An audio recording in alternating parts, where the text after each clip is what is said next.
I'm excited about Avenue 5. Oh, it's freaking fun. People love this show, and it's this great, funny show that takes place in the realm of, it's a science fiction category. It is. It's a science fiction show, but not a traditional, like, Star Trek-y science fiction show. Are you a fan of that genre? Huge fan.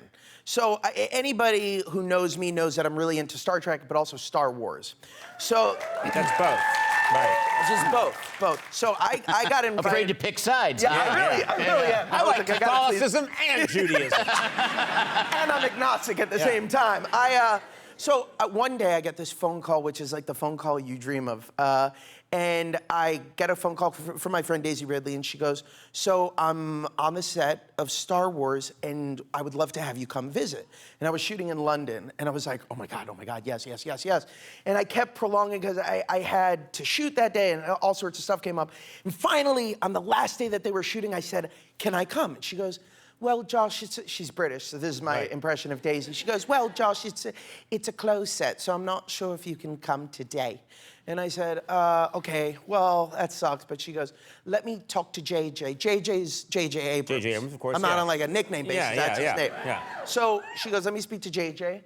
She calls me up and she goes, I don't know how or why, but JJ wants you to come today. That's nice. So I'm like, great. So I go, and I'm so excited to see like like them getting on to like the Millennium Falcon, or just like something like crazy. Right. And I get there, and Ian McDiarmid is in his Palpatine outfit. Oh my God. Okay. This next part is going to be a spoiler alert for those of you who have not seen Star Wars.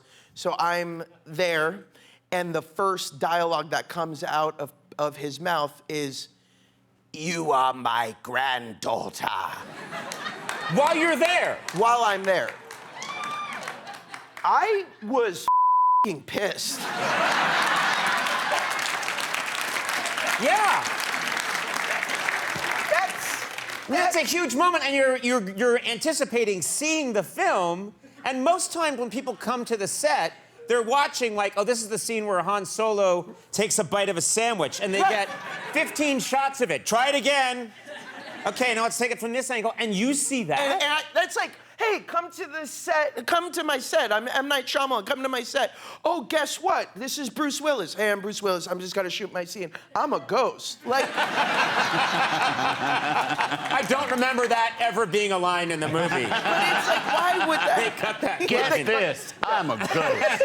Did not. In 1 second, yeah. It made the audience feel really stupid. Yeah. But yeah, I was like, well, I feel so honored, but also so disrespected at the same time. Yeah. That you would think I wouldn't want to experience that with an audience. Now, one of the things that's cool in your character in Avenue 5, first of all, I love this character because he's sort of the billionaire center of it all, right? Yeah. You're running, it's basically you're running this, how would you call it? It's not like a cruise line, it's like a space tourism, like cruise line. Yes, I would literally say cruise line, what you said. Yeah, and it's in the future, and 40, 50 years in the future? 40 years. And your, first of all, your hair in this. I love the hair they gave you. The hair is pretty incredible. It's like a Frankenstein version of Donald Trump, Boris Johnson, and Philip Seymour Hoffman by way of Jack Black, all rolled into one. I think we have it right here, and you'll see that, lovely. Yeah. Wow. Right there. Yeah. You could pull that off. By the way, I'm not suggesting you need to. No, I understand. No, thank you. Do that. We often say to Andy, you should grow your hair really long. I would get confused with, people would think I was David Spade if I was.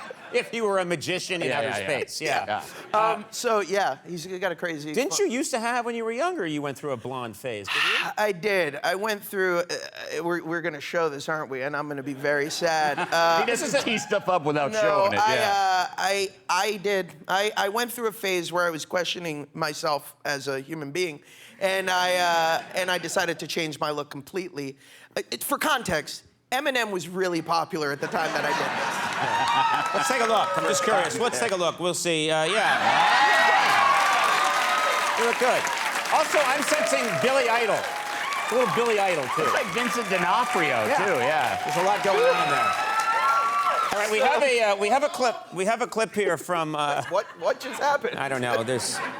people wandering People are off the still street. mad about the Star Wars spoiler. they really are. They're yelling at you. Yeah. We have a clip here from Avenue 5, and this is a scene, I believe, where basically things have gone very wrong on this ship. Things have gone very wrong on the ship, and Herman Judd, as he often does, assumes that he knows better than all of the experts on the ship. I love that, yeah, and your character is, because he's a billionaire and it's his toy to play with, he thinks he knows about things, but he has no technological knowledge. No technical savvy. I based him on Billy McFarland, who created the Fire Festival. Like okay. a guy who just loves to talk a good game, but has Right. no clue what's really going on. We also have, I'm going to mention Hugh Laurie, one of my favorite actors, is in it as the captain. He's the captain.